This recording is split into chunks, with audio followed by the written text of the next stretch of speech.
అనే దానికి ఆలోచించుకోవాలి.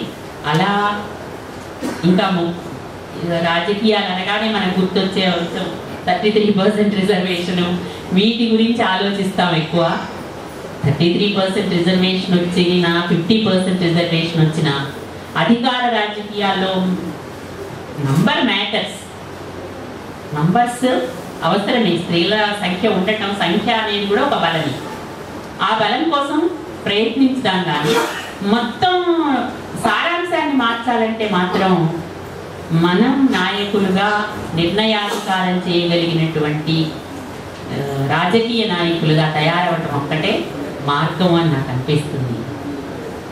ఆ మార్గం కోసం మనం ఎదిరించాల్సినటువంటి పితృస్వామిక విలువలని,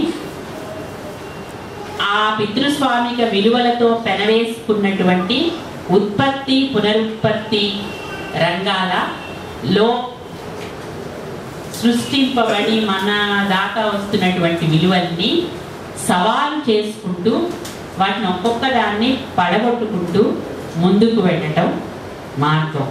అంటే ఇది చాలా చాలా కష్టతరమైనటువంటి పని. కానీ ఎంత కష్టతరమైన పనైనా మొదలుపెట్టి చేసుకుంటూ పోవటం తప్ప ఇంకో మార్గం లేదు. మన పూర్వం చేసిన వాళ్ళందరూ అలా చేశారు, మనం కూడా అలా చేసుకోవాల్సి. ఒకప్పుడు ఏ వనరులు లేనప్పుడు వాళ్ళు చేశారు, ఒక్కళ్ళుగా చేశారు. ఇప్పుడు మనం కొంత సమూహంగా ఉన్నాం. అలాగే నాయకత్వంలో వచ్చే ఒక్క సమస్య చెప్పి నేను ముగిస్తాను, చాలాసేపు మాట్లాడాను అనుకుంటాను.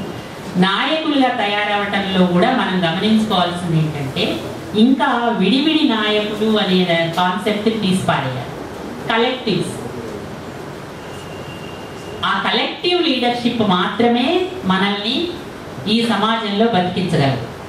ఎట్లా అయితే మనం పోలీస్ స్టేషన్కి ఒక్కళ్ళమే వెళ్తే బతకలేమో, ఒక 100 మందిని తీసుకుని వెళ్తే అక్కడ మనం బతకగలము.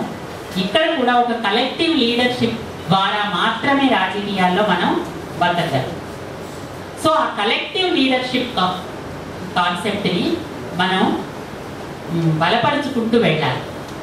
ఒక్కొక్కళ్ళుగా నాయకులుగా ఎదిగి మనం ఉన్నంతకాలం మన పరిసరాలను ప్రభావం చేసుకుంటూ మనం ఏ కారణం వల్లన్నా తప్పుకోగానే లేకపోతే మరణించగానే ఏదో ఇంకా అదంతా పోవటం అనేది కాకుండా ఒక కలెక్టివ్ లీడర్షిప్, ఒక సమష్టి నాయకత్వాన్ని తయారు చేసుకునే దిశగా రాజకీయాల్లో కనుక మార్పు రాకపోతే మళ్ళీ కొంత ముందుకెళ్ళటం మళ్ళీ వెనక్కి రావటం, కొంత ముందుకెళ్ళటం మళ్ళీ వెనక్కి రావటమే. ఈ ప్రత్యామ్నాయమైనటువంటి సమష్టి నాయకత్వాన్ని గురించి కూడా మనం చాలా సీరియస్గా ఆలోచించాలి అని చెప్తూ నేను ఇంతటితో ముగిస్తున్నాను. ఈ విషయాలన్నీ మీతో పంచుకోవడానికి అవకాశం ఇచ్చినందుకు ఈ పైలా వాసుదేవరావు గారి స్మారక కమిటీకి, ఇక్కడ పనిచేసేటటువంటి వాళ్ళందరికీ నా కృతజ్ఞతలు తెలియజేస్తాను.